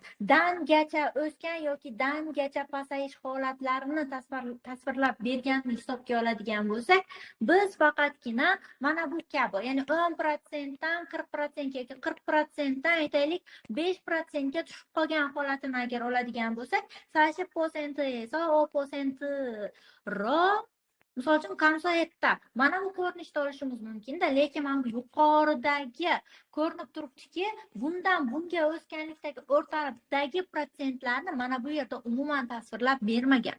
Mana shu kitobingizni oldingi betini ochib qarang.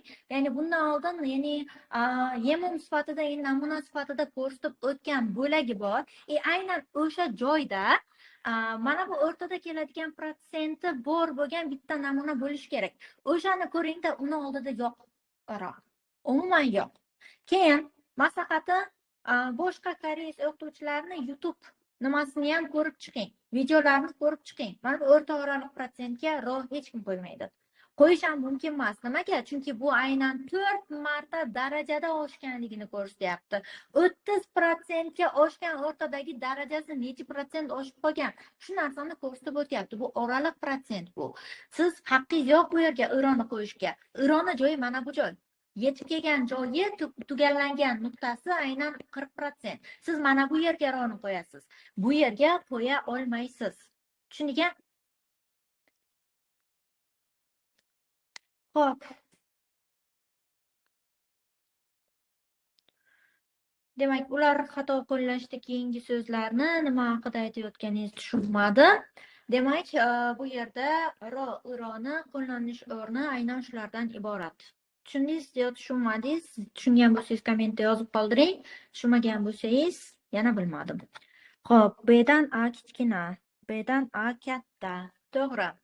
Demak, B dan A katta yoki kichiklik holatini demak ifodalashga nisbatan boyagi ko'rsatilgan belgi ishlatilinib kelinar edi. Xo'p, 30-40 bilan 30. Siz diagrammada qaysi holatda yozilgan bo'lsa, o'sha holatda yozasiz. Ya'ni 40-30, o'yna bor, 30-40. 30-40 bo'ladigan bo'lsa, bu chiziq bilan yozilgan bo'lsa, chiziq bilan. Agar to'lqin bilan yozilgan bo'lsa, to'lqin bilan yozasiz. Agar o'rtada nuqta bilan yozgan bo'lsa, nuqta bilan yozasiz. Diagrammada qay ko'rinishda berilgan bo'lsa, o'shanda yozishingiz kerak. Aynan o'sha narsa qabul qilinadi.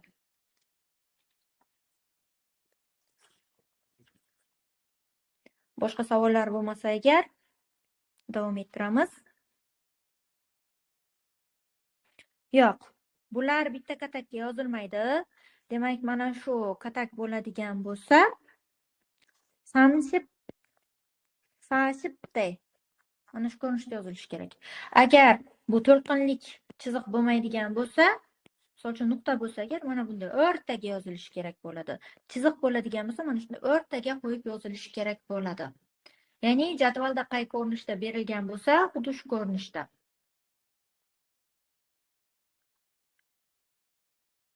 Ha, o'rtaga yozilishi kerak. O'rtaga, nuqta pastga emas, nuqta o'rtaga. Chunki uning nuqtasi o'rtaga bo'ladi. Chunki 30-40 alohida. Ayrimlarni ko'rdim, hatto mana shunday yozilgan diagrammalar ichida 30-40 bo'ladigan bo'lsa, 3040 deb yozib qo'yganda, ya'ni qo'shib yozib qo'ygan. Mana bunday qilib. Qo'shib yozib qo'ygan bo'ladi. Bu ham xato, chunki o'rtada uni yo chizig'i, yo nuqtasi yoki o'sha to'lqincha holatdagi chiziqlar mana shular bo'lishi kerak. Ularga ham ozgina e'tibor berishimiz kerak shu sababli. Xo'p, sabablarni yorita olmayapman. Bularda nima qo'llashim kerak? Sabablarni yaxshi yoritish uchun yozib qo'ying daftaringizga. Demak, strelka. Agar fe'l yoki sifat keladigan bo'lsa, ularga yaxshisi aso grammatikasi qo'shasiz yoki so grammatikasini ishlatishingiz mumkin. Agar ot keladigan bo'lsa, tinchgina ro grammatikasini qo'shib qo'yganingiz yaxshi.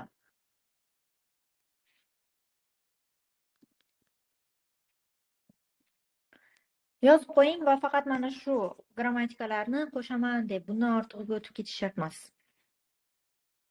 Bu turdagi sigina muammosi tugagan bo'lsa, ikkinchisi. Demak, bu yerda e'tiborga olishingiz kerak bo'lgan detal, birinchi diagramma o'sha boyagi diagramma bilan bir xil edi. Demak, bu yerda AI, ya'ni sun'iy intellekt korxonalarining, demak, shilchoq piyonasi keltirib o'tilgan. Demak, 47% ga oshib qolganligi va 47% oshish bu normalniy o'sish bo'ladi. Shu sababli birdaniga o'sdi deb keltirishimiz mumkin. Va birinchi diagramma hech kimga muammo emas, lekin haqiqiy muammo bu ikkinchi diagrammada. Ikkinchi diagrammada deyarli hamma mana bu yerdagi minusni ishlatib kelgan. Nimaga? Bu minus, siz minusiga umuman e'tibor qilmasligingiz kerak buni. Bu shunchaki mana bunday diagramma bo'ladigan bo'lsa, ya'ni strelkaga ham parvo qilmang, mana bu to'rtburchak diagramma, mana. Buni yana ham yaxshiroq tushuntiradigan bo'lsam, faraz qiling, buni biroz qalinlashtiramiz. Mana bunday ko'rinish bo'lganda, keyin bu nima bo'lgan? 19.3 okvon pasaygan. Lekin qanchadan qanchaga yetib kelganini bilmaymiz, lekin biladiganimiz 19.3. Bu strelka mana o'rtadagi strelkani boshqacha ko'rinishi bo'lyapti. Shu uchun ham shunday. Mana 508 ham xuddi shundayda. Ya'ni mana bunday bo'ladigan bo'lsa, o'rtada strelka dangachasi yo'q, lekin bilamizki 508 okvonga oshganligi bor. Tushundingmi? Shuni hisobga oladigan bo'lsak agar, demak diagrammani biz mana bunday holatda tasvirlashimiz kerak. Bu yerda minus просто лишний. Ya'ni minus ishlatilmaydi. Minusni o'rni ham emas, umuman shu uchun olib tashlaganingiz yaxshiroq. Xo'p, demak 19.3 okvonga pasaydi, ya'ni okvon pasaydi. 2021-yilda esa 508 okvonga oshdi deb keltirib olishingiz mumkin. Demak, bu yerda piyonavoning o'zgarishining natijasi hech nimaga nisbatan strelka tortilmagan. Demak, bu umumiy holatdagi o'zgarishning natijasi. Demak, Irohan piyonavoning ko'rinishda boshlab ketsangiz bo'ladi. Chang'u-chunman, ya'ni chang'u degani o'zi apro, kelajak degan ma'noni bildirib keladi. Shuning uchun ham kelajakdagi kutilayotgan holat nimalardan iborat. Shuni ham ko'rsatib o'tyapti. Demak, ularni yozishimiz kerak ekan. Ko'pchilikda, demak, qisqa lo'nda qilib tasvirlab beraman buni ham. Demak, ko'pchilik yana o'sha gap, ya'ni bu yerda e'tiborga oling, 47% oshgan, lekin yana %roq bo'lib ketyapti. Hammada shu ahvol desam bo'ladi. Bu yerda %na. Unchalik ham xato emas. To'g'ri. Bu yog'i to'g'ri. Ko'zga ko'rinadigan darajada shart emas. Demak, ko'zga ko'rinar darajada birdaniga oshdi. O'zi birdaniga oshganingiz, u shundoq ham birdaniga oshdi, u ko'zga ko'rinarli darajada. Shuning uchun shart emas, ko'zga ko'rinadigan darajada birdaniga oshib ketdi degan yozuvni yozib o'tirmasangiz ham bo'ladi. Xo'p, minus, hammada minus ishlatib kelingan, e'tiborga oladigan bo'lsalaringiz agar, bu yerda minuslar qo'llanilmaydi. Xo'p, qatnankigan yong'oqda ishlatilinib kelinyapti. Yana hamyon bu yerda ortiqcha. Demak, bularda qaraydigan bo'lsak agar, vonkaji, umuman kaji ishlatilmaydi bu yerda. Bu yerda vonga deb keltirilgan, bu yerda ham grammatika ortiqcha. Diagramma umuman tushunilmagan, dangacha oshganligi tasvirlanyapti. Demak, buni to'g'ri versiyada demak yozib chiqishimiz kerak. E'tiborga oling. Demak, kirish qism umuman olganda xato tarzda yozib o'tilyapti. Buni to'g'riroq shaklda demak yozib o'tamiz. Kelinglar, yaxshisi vaqtni ketkazmasdan ko'rib chiqamiz. Demak, yozuvni yozayotgan vaqtimizda yana o'sha gap, ya'ni bu yerda chulchoq ko'rinishda kelyapti. Chosakiguan chulchoq o'zi deyarli bir xil ma'noda bo'ladi. Ya'ni umuman olganda joy haqidagi mazmun ketyapti bu yerda. Ahamiyatga ega emas. Chulchoq bo'lib keladimi, kigvan bo'lib keladimi, changso bo'lib keladimi, shu berilganini yozamiz. Demak, Hanguk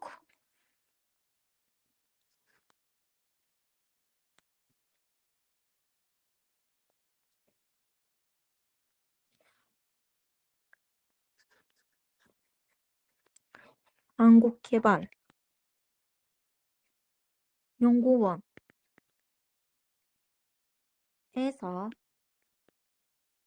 연구원에서 대상역 demek mavzun yozamiz. 국내 AI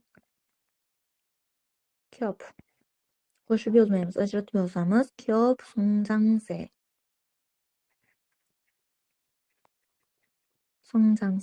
추이에 대해 조사한 결과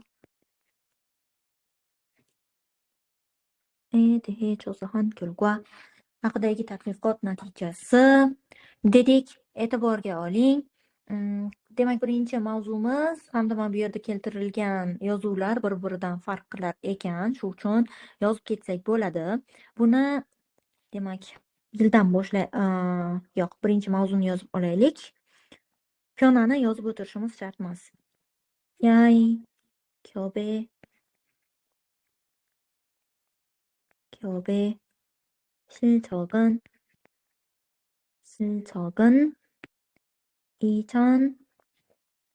2020년 28.1억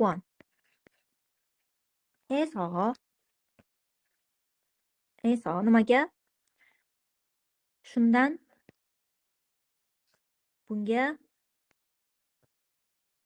oshyapti. Shu sababli demak, eso 2021년 41.2억 원으로 dedik. O'rtadagi foizni yozamiz. Lekin o'tgan bir yil ichida. Chinan 1년간 47%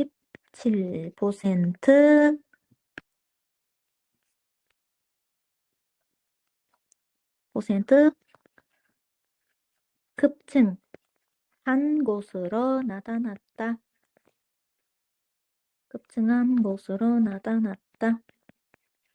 Birdaniga oshganligi bilan ifodalandi deb keltirib o'tyapti. Ayniqsa deb olsagan bo'ladi yoki buni yay 기업의 영업이익 증가율 증가율로 살펴보면 증가율로 살펴보면 endi hozir bunda qattiq kelgan deb yoza olmaymiz. Qattiq kelgan deb yozishimizga asosli bo'lgan qism yo'q, chunki bu yerda alohida, ya'ni 20-yilda 19,3 okvonga kamaygan, lekin 21-yilda 508 okvonga oshgan. Shu sababli shuning uchun ham qattiq kelgan deb yoza olmayman. Endi aynan 2020-yilning holatida yoki 20-yil deb yozib qo'ysam ham bo'ladi. 2020년 minussiz 19.3 okvon emas. Nega? Chunki bu aytganim kabi mana bunday bo'lganda bu o'rtadagi strelka bu o'zi asli. O'rtadagi strelkani alohida pastga bekorga strelka ko'rinishida tushirmagan, shuning uchun ham mana shunday turibdi. Demak, biz ham 19.3 okvon kamaygan. Demak, kamso 한 반면에 kamaygan lekin dedik. E'tiborga oling, o'rtadagi oraliq ko'rsatkich bo'lgani uchun iro qo'yib o'tirmayamiz, o'zini yozamiz. Xohlang ego grammatikani qo'ying, qo'ymasangiz ham bo'ladi. Ya'ni o'zini yozib o'tdik va endi esa 2021-yilni yozamiz. Nyonenin endi bu aynan 21-yilni o'zida deymiz. Demak, 5.8 okvon oshgan. 증가했다. 여기 원이나 deb ketsak ham bo'ladi. 원이나 증가했다. 여기 증가한 곳으로 조사되었다. 바닥 고백한 수준 여자이라면 곳으로 조사되었다. oshganligi bilan ifodalanib keldi.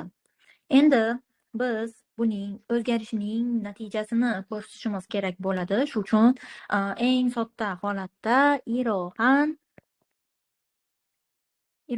변화의 원인은 dedik.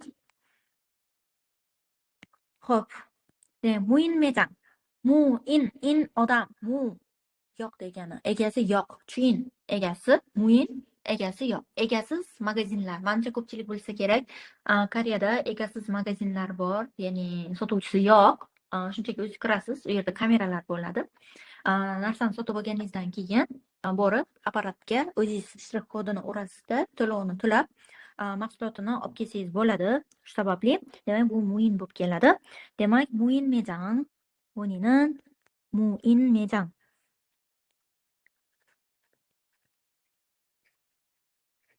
무인 매장 vergul kengsi 의료 degan so'z bor. Davolanish degani 의료 bo'ladigan bo'lsa, davolanish 의료 bo'lsa agar kiyim-kechak bo'lib keladi. Demak, bu yerda 의료 davolanish haqida gap ketyapti. Demak, egasiz magazinlar, davolanish, ya'ni umuman nima bu med sohasida, ya'ni med ko'rikdan o'tish, 자동차 avtomobillar, 자동차 등 va boshqalar deydi. Va boshqalarga sun'iy intellekt texnologiyasi, AI kisul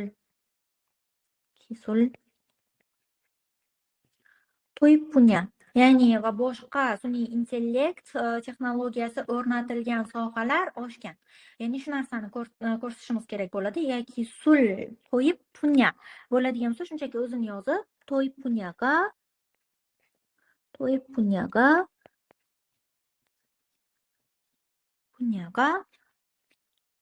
so'zim nöronada oshgan. Chunki chingadan tepada ishlatib keldik, shu uchun. Demak, nöronatki 때문이다. O'tgan zamonda tugatamiz, chunki buni sababi shunaqa bo'lib qolgan. Ya'ni aynan shunday ko'rsatkich bo'lishi uchun mana bunday bo'lganki, mana shunday ko'rsatkichga olib kelgan degan mazmunni ko'rsatib o'tadi shu uchun. Demak, nöronatki 때문이다. Endi kelajakdagi hodisa haqida keltirib o'tyapti. Biz kelasi zamondagi bo'ladigan ish harakatni ikki xil holatda tasvirlashimiz mumkin. Bir, apiro 이러한 현상이 지속된다면 등등등 다음에 있다드 여기 이에 따라 향후 o'zida ham 향후 ko'rinishda bergan. Agar shuni hisobga oladigan bo'lsak, xohlang 향후 bilan yozing, xohlang bu apro.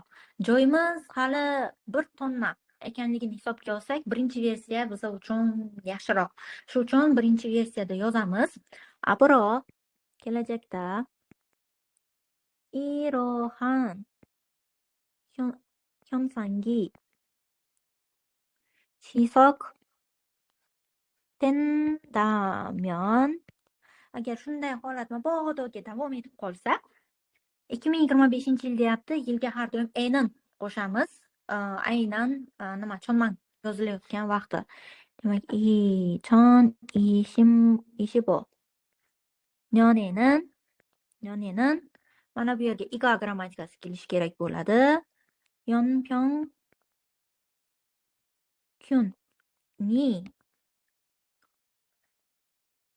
38.4%까지 성장하다 degan so'zga demak 성장